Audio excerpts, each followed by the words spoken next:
پاکستان کا مطلب کیا؟ لا الہ الا اللہ. پاکستان کا مطلب کیا؟ لا الہ الا اللہ. پاکستان کا مطلب کیا؟ لا الہ الا اللہ. ناظرین ویلکم بیک ٹو پیغام پاکستان. ڈاکٹر صاحب ہم نے چائنا کی بات کی، وہ بھی پاکستان کا ہمسایہ ہے. اب پاکستان کا ایک اور ہمسایہ ہے، اللہ تعالیٰ معاف فرمائے، وہ کہتے ہیں کہ ہمسائے آپ بدل نہیں سکتے، اور دعا ہی کرنی چاہیے کہ اللہ ہمسایوں کو کوئی کم از کم اچھے ہمسائے بننے کی توفیق عطا کر دے.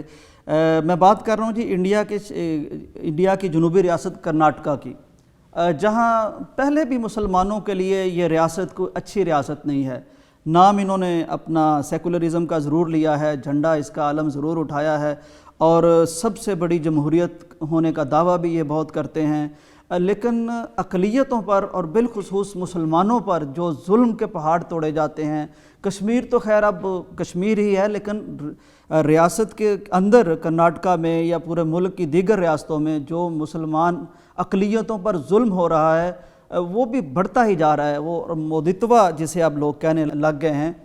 یہ ریاست کرناٹکا ڈاکٹر صاحب ایک تو مودی کا گڑھ سمجھا جا رہا ہے، اس کو ہندوتوا کی لیبارٹری کے طور پر لیا جا رہا ہے. اب یہاں ان معصوم طلبہ پر، طالبات پر جو علم حاصل کرنے کے لیے جاتے ہیں، پہلے تو یہ تھا نا کہ یہ کوئی دہشت گرد ہونے کا لیبل چسپاں کر دیا، فلاں کر دیا، فلاں کر دیا.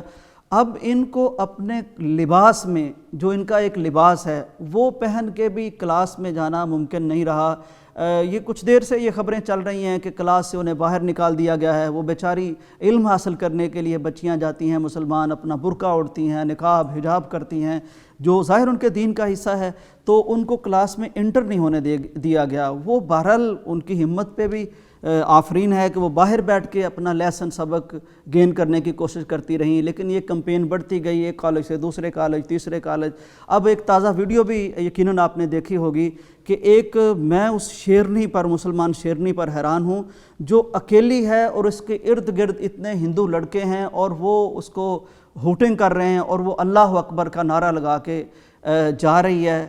اس پہ ڈاکٹر صاحب دیکھیے، میں ویسے سوچ رہا تھا کہ جس یعنی قوم کی ایک لڑکی اتنی پاورفل اور جذبے والی اور ول والی ہو، وہ مغلوب کیسے ہو سکتی ہے؟ دو طرفہ بات آپ سے میں چاہوں گا، ایک تو اس ریاست کا جو کردار ہے، دوسرا یہ جو جذبہ ہمیں دکھائی دیتا ہے.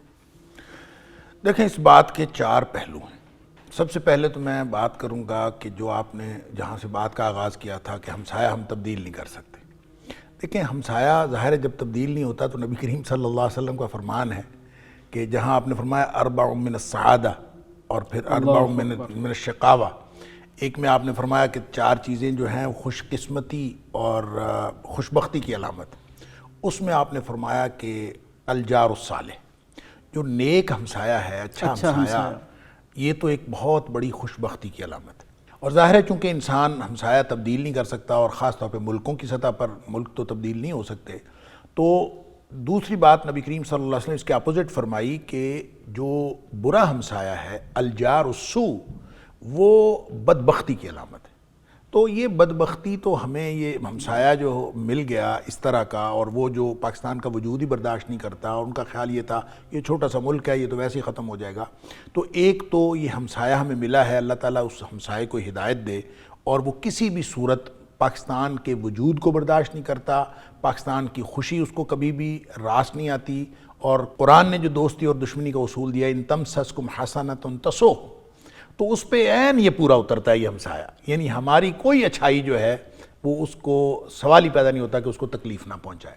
لہٰذا یہ دشمنی کی جو ڈیفینیشن قرآن نے بتائی ہے، اس کے اعتبار سے بھی پورا دشمن ہے. حدیث پہ بھی پورا اتر رہا ہے، قرآن پہ بھی پورا اتر رہا ہے، برا ہمسایہ بن کے اللہ تعالیٰ معاف فرمائے. لہٰذا یہ ایک اس طرح کا، یہ اگر ایک آزمائش نہیں، میں یہ عرض کروں، یہ آزمائش کی ایک صورت ہے، اور اس آزمائش میں اللہ کے فضل سے پاکستان ہمیشہ پورا اترا ہے. پاکستان نے بین الاقوامی قانون کی کبھی خلاف ورزی نہیں کی. پاکستان نے کبھی بھی کسی اعتبار سے بھی وہ سفارتی جو ذرائع ہیں وہ استعمال کرنے میں کبھی کمی نہیں چھوڑی. پاکستان نے کبھی بھی پرامن بقائے باہمی کی آفر دینے میں کبھی کمی نہیں چھوڑی. لہٰذا اس آزمائش میں بھی انٹرنیشنل قانون کی بات ہو یا سفارتی جو بھی آداب ہوتے ہیں ان کی بات ہو، پاکستان اللہ کے فضل سے اس آزمائش میں کامیاب ہے. رہ گئی دوسری بات کہ وہ اقلیتوں کے ساتھ کیا سلوک کر رہے ہیں، تو بات اصل میں یہ ہے کہ یہ ان کے اپنے دعوے کے خلاف ہے۔ دعویٰ یہ ہے کہ وہ سیکولر اسٹیٹ ہے، اور پوری دنیا کو وہ باور کراتے ہیں کہ سیکولر اسٹیٹ ہے۔ پوری دنیا اندھی ہے، دنیا والوں کو نظر نہیں آتا۔ یعنی ہر ملک جو ہے وہ صرف اور صرف اس وجہ سے کہ چونکہ انڈیا ایک بہت بڑا ملک ہے، اور وہ جو مودی نے کہا تھا کہ ہم 100 کروڑ سے زیادہ کا ملک ہیں، لوگوں کی اکانومی ہماری آبادی کے ساتھ وابستہ ہے، تو ہمارے ساتھ کوئی ملک جو ہے وہ کیسے تعلقات منقطع کر سکتا ہے۔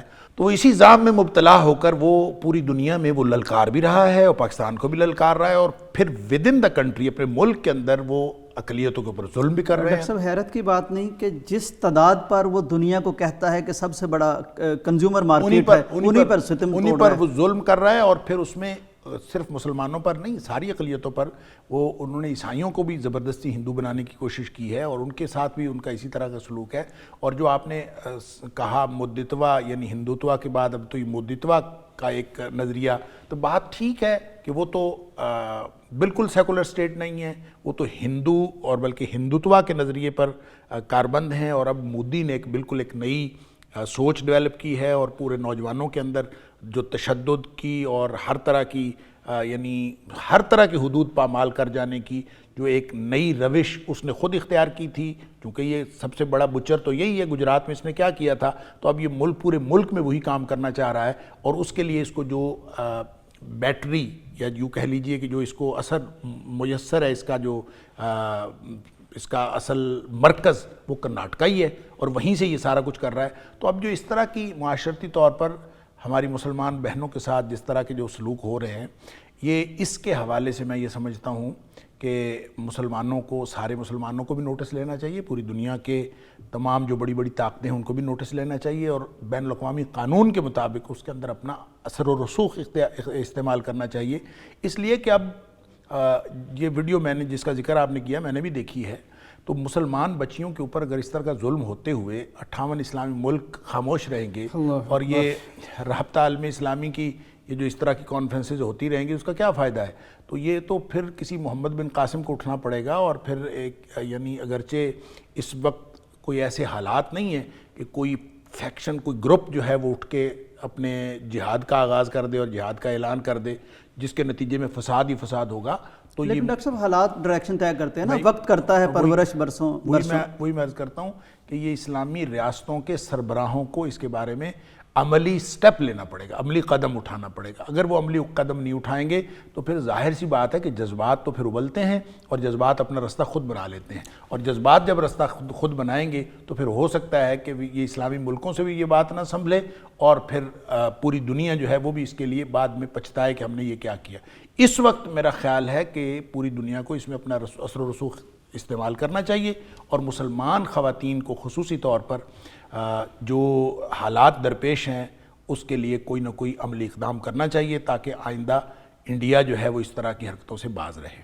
ڈاکٹر صاحب وقت بریک کا ہے، لیکن میں آپ سے مختصراً جاننا چاہتا ہوں کہ یہ ویڈیو جو آپ نے دیکھی ہے اس میں جو یلغار ہے، ایک بے شمار وہاں کالج کے لڑکے ہیں اور انہوں نے اپنے گیروے رنگ کے چیزیں پہنی ہوئی ہیں۔ دیکھیں یہ چوتھا پہلو ہمارا گفتگو کا رہ گیا، میں عرض کر دیتا ہوں۔ چوتھا پہلو یہ ہے، یہ وہ جذبہ ہے جو مسلمان عورتوں میں ہم نے دیکھا۔ وہ بچی جو ہے وہ نعرہ تکبیر لگا رہی ہے، وہ لوگ سارے کے سارے، وہ جو ہراساں کر رہا ہے وہ ایک آدمی نہیں ہے، وہ ایک پورا گروپ ہے۔ اور میں مطلب اس کالج کے اسٹوڈنٹ ہیں یا وہ جنرل پبلک ہے، جو کوئی بھی ہے، اب اس پورے گروپ کے سامنے وہ اکیلی لڑکی ان کو للکار بھی رہی ہے، اور ان کے سامنے وہ سینہ تان کے کھڑی ہے، اور پھر وہ نعرہ تکبیر اللہ اکبر لگا رہی ہے۔ آپ کی دیکھیں کہ یہ جذبہ کبھی مان پڑ سکتا ہے؟ یہ وہ اکیلی کھڑی ہے، اس طرح کی لاکھوں نہیں کروڑوں خواتین ہیں جو یہ جذبہ رکھتی ہیں۔ تو جب یہ اسی طرح کروڑوں نوجوان ہیں جو مرد ہیں جو اس طرح کا جذبہ رکھتے ہیں، تو ان لڑکوں اور لڑکیوں کے اس جذبے کو کیسے مان کیا جا سکتا ہے؟ اور اگر یہ اللہ پر بھروسہ کرتے ہیں نا، اگر یہ اللہ پر بھروسہ کرتے ہیں تو اللہ تعالیٰ کا قانون ہی یہ نہیں ہے کہ وہ کبھی مسلمانوں کو مغلوب کر دے، کیونکہ قرآن نے صاف کہا ہے کہ ان ینصرکم اللہ فلا غالب لکم، اگر اللہ تمہاری مدد کرے گا، مسلمانوں کے لیے وسائل کا مسئلہ نہیں ہے، مسلمانوں کے لیے اللہ کی مدد کا مسئلہ ہے۔ اگر اللہ کی مدد موجود ہے تو مسلمان کبھی مغلوب نہیں ہو سکتے۔ ان ینصرکم اللہ فلا غالب لکم من یخذلکم، اگر اللہ چھوڑ جائے فمن ذا الذی ینصرکم من بعدہ، تو پھر پوری دنیا میں مسلمانوں کی مدد کرنے والا کوئی نہیں۔ وعلی اللہ فلیتوکل المؤمنون، توکل اللہ پہ، اللہ پر ہی اہل ایمان کو توکل کرنا چاہیے۔ جو خاتون ایک مجمع کے سامنے پوری دلیری کے ساتھ وہ اللہ اکبر کا نعرہ لگا رہی ہے، تو کیا خیال ہے اس کا اللہ پر توکل نہیں ہے؟ اور جب اللہ پر توکل، ہماری بچیاں، ہمارے نوجوان لڑکے لڑکیاں اور جو بھی اقلیتوں میں ہیں، جہاں کہیں بھی وہ مصیبتوں میں پھنسے ہوئے ہیں، جب ان کا توکل اور بھروسہ اللہ پر ہے تو یہ کبھی ہو نہیں سکتا کہ اللہ ان کو تنہا چھوڑ دے، دنیا والے ان کی مدد کریں یا نہ کریں۔ حضرت ابن عباس رضی اللہ تعالیٰ عنہ کو جب وہ بچے تھے تو نبی کریم صلی اللہ علیہ وسلم نے عقیدہ سکھایا تھا کہ بیٹے ساری دنیا تیرا نقصان کرنا چاہے، اللہ نہ چاہے تو تیرا نقصان نہیں ہو سکتا، اور ساری دنیا تیرا فائدہ کرنا چاہے، اللہ نہ چاہے تو تجھے تیرا فائدہ نہیں ہو سکتا۔ ہم تو وہ عقیدہ رکھنے والے لوگ ہیں، لہٰذا یہ جو پہلو ہے یہ تو بڑے خوش آئند اور بہت ہی تقویت دینے والا پہلو ہے۔ مومن ہر چیز سے مایوس ہو سکتا ہے، اللہ کی رحمت سے مایوس نہیں ہو سکتا۔ لا تقنطوا من رحمت اللہ، اس لیے اللہ تعالیٰ نے کیسے اسباب بنانے وہ اللہ تعالیٰ پیدا کرے گا۔ اس کا مطلب یہ نہیں ہے کہ ہم اپنی ذمہ داریاں جو ہیں اس سے دستبردار ہو کے آرام سے بیٹھ جائیں۔ ذمہ داریاں سب کی وہیں کی وہیں کھڑی ہوئی ہیں، سارے اسلامی ملکوں کی اور سارے دوسرے ملکوں کی جو پوری دنیا کے حکمران ہیں ان کی، سب کی ذمہ داریاں اپنی جگہ پر ہیں۔ اس کا مطلب یہ نہیں ہے کہ لوگ اللہ پر توکل کر کے آرام سے بیٹھ جائیں۔ اللہ پر توکل ان بچے بچیوں کو، ان لڑکے لڑکیوں کو جو بے وسیلہ ہیں، جو بیچارے وہاں ایسے حالات کا سامنا کر رہے ہیں، انشاءاللہ اللہ تعالیٰ اس کے اندر بہت خیر ڈالے گا اور بہت ساری خیر ہے انشاءاللہ۔ لیکن یہ ہمارے لیے حوصلہ افزا بات ہے، لیکن سب کو جو ذمہ دار ہیں ان کو اپنی ذمہ داری ادا کرنی چاہیے۔ بے شک بے شک۔ ناظرین، اس بچے کی طرف سے جس کی ویڈیو آپ نے بھی دیکھی ہے، ہماری سکرین پر بھی آپ دیکھ سکتے ہیں، اس کی طرف سے میں شاعر کی زبان میں بس ایک شعر ہی کہنا چاہتا ہوں۔ تو یہی ہار گیا میرے بزدل دشمن، مجھ سے تنہا کے مقابل تیرا لشکر نکلا۔ وہ اکیلی شیرنی ہے اور اتنا بڑا گھیرا ہے، لیکن اس کا برقع، اس کا حجاب، اس کا توکل، اس کی للکار اور اس کی یلغار، یہ ہے ایک ایمان والوں کی بات اور یہ ہے ایک مومنہ کی بات۔ بریک کا وقت ہے، واپس آتے ہیں۔ پاکستان کا مطلب کیا؟ لا الہ الا اللہ۔ پاکستان کا مطلب کیا؟ لا الہ الا اللہ۔ پاکستان کا مطلب کیا؟ لا الہ الا اللہ۔